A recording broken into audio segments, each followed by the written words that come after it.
apa yang sebenarnya yang berlaku dalam filem ni.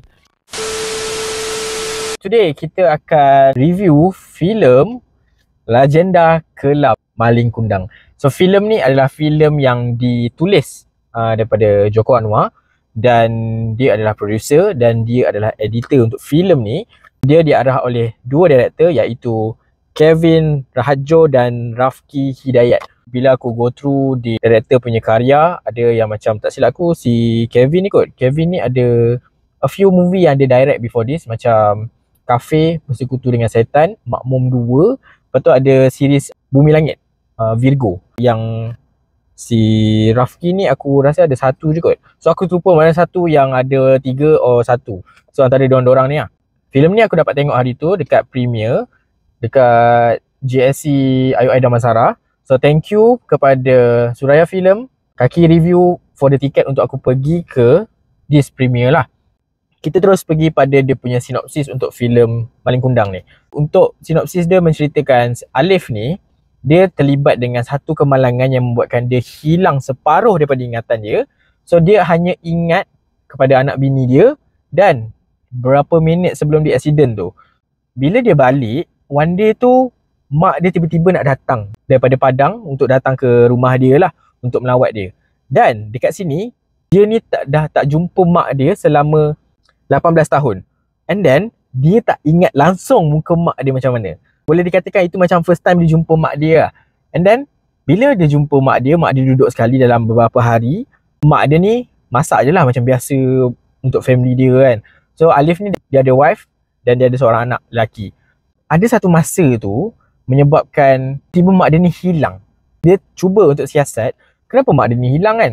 Dari situ macam-macam benda yang timbul dekat sini. Bagi akulah, filem ni boleh dikatakan bukan untuk tontonan umum, sebab tak semua orang boleh tengok cerita ni. Sebab nanti aku akan share pada aku punya review, by the end of the story dia, adakah Alif ni is a Malin Kundang, dapat ke tak dia jumpa mak dia. So korang kena tengok filem ni dekat wayang terdekat korang. So filem ni dah ditayang pada 11 Disember. So dah boleh pergi tengok dekat wayang terdekat korang. Kita terus pergi kepada dia punya review. Let's go.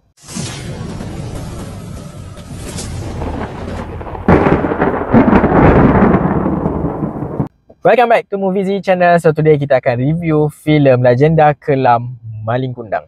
So filem ni boleh dikatakan bukan untuk tontonan umum, sebab dia agak berat dan membuatkan kau penat berfikir dalam filem ni. Kita boleh teruslah pergi pada benda yang aku minat dulu dalam filem Malin Kundang ni. Before aku start juga, jangan lupa like, share and subscribe aku punya YouTube channel. And then bantu aku share banyak-banyak supaya orang lebih kenal aku punya channel ni. And then let's go back to the topic. First, benda yang aku minat dalam filem ni, nombor 1 adalah dia punya jalan cerita yang ditunjukkan dalam filem ni. Kita boleh nampak another story tentang Malin Kundang ni. Aku suka Joko Anwar tulis benda-benda macam ni, membuatkan aku rasa is a macam fresh Malin Kundang punya storyline. Jalan cerita dia bagi aku lah, for me, aku suka sebab dia membuatkan aku berfikir. Every scene tu penuh dengan tanda tanya. Korang akan penat berfikir, dia ni siapa? Betul ke mak dia ni? Ini betul ke bini dia ni? Benda-benda macam tu keep on ada every scene tu, every scene. So benda tu bagi aku memang suka. Sebab aku sebenarnya suka tengok cerita yang berfikir, sebab dia membuatkan aku seronok and then excited untuk dia punya peel off nanti dekat ujung. Itu nombor 1 yang aku suka about this Legenda Kelam Malin Kundang. Nombor 2 pula yang aku suka dalam filem ni, just nombor 1 is dia punya jalan cerita kan, and then dia punya peel off dekat ujung. Nombor 2 ni pula is dia punya peel off dekat hujung dan plot twist to another plot twist. It's really best gila dia punya jalan cerita dia untuk dia build up daripada first tu. For me, korang kalau yang tak boleh tahan untuk filem yang slow pada first and second act, korang maybe akan bosan untuk filem ni. But for me, aku suka cara dia build up daripada first act, second act, and then the peel off kat nombor 3 punya third act. And then the peel off pada third act tu is really seronok, puas gila bila tengok. Aku amat suka gila dia punya peel off, and then dia punya plot twist tu, tak silap aku ada 2 ke 3 ke plot twist. Memang terkejut gila, and then kau tak expect langsung benda ni ada dekat dalam cerita ni. Memang best. Tapi dia punya plot twist and dia punya peel off tu agak dark gila, sebab filem ni adalah rating 18. It's really dark dia punya plot reveal and then dia punya plot twist. Aku harapkan korang boleh bersabar sedikit pada first act and second act. Korang akan enjoy pada dia punya third act. Okay. Nombor 3 pula yang aku boleh share about this film yang aku suka adalah Alif ni dia pelukis benda-benda yang kecil tau. Contoh kat batu-batu kecil tu kan. Dia guna kantar, so dia lukis kecil-kecil, sekecil-kecil alam dekat batu tu. Dekat sini, aku suka dia punya idea and then dia punya creativity. Joko Anwar menulis, which is dia buatkan sebenarnya sebelum Alif ni hilang ingatan, dia ada do something with the lukisan.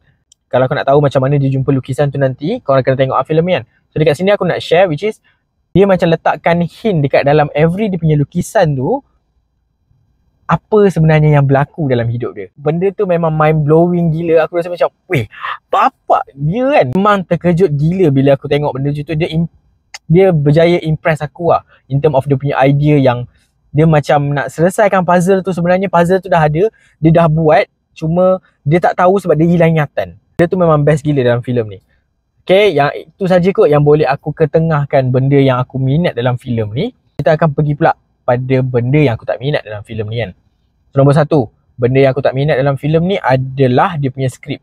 Okay, skrip dia ada a few things yang aku rasa macam turn off sedikit. Lain lagi, skrip untuk anak si Alif ni, aku rasa macam kenapa nak kena cakap macam tu. Aku macam aduh hai, pelik juga. Lepas tu ada mak si Alif ni pun sama juga. Okay, aku bagi satu scene ni lah. Alif ni dia minta maaf, cakap dia ada salah apa semua. Lepas tu mak dia pun reply, ya kamu memang banyak salah. Aku cakap kenapa kena macam tu kan. Sepatutnya kena mak tu mestilah cakap tak apa, benda yang lepaskanlah, tak payah ingat lagi. So tapi skrip tu macam tu. So aku rasa macam asal pelik sangat. Tapi dekat mak tu dia tak nampak lah obvious. Tapi satu hall gelak lah bila mak dia cakap macam tu.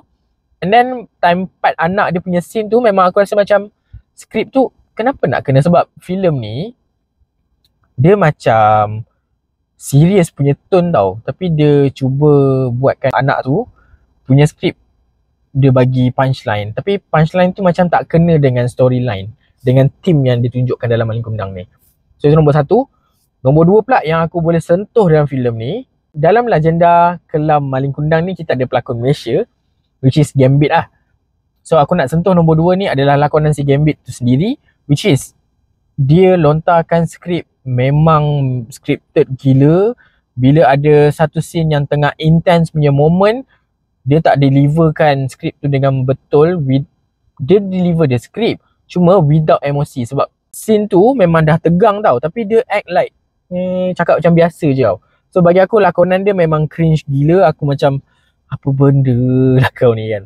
So aku tak puas hati lah dengan lakonan Gambit dalam filem ni. Sebab kita dapat berlakon dalam filem Indonesia kan, sepatutnya buatlah betul-betul kan. So sayang lah kat situ. So itu nombor 2 yang aku tak suka dalam filem ni. And then the last one lah, nombor 3 pula yang aku boleh sentuh sedikit je about dia punya ending.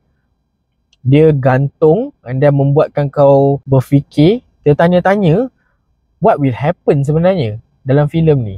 Apa yang jadi, apa yang sebenarnya yang berlaku dalam filem ni.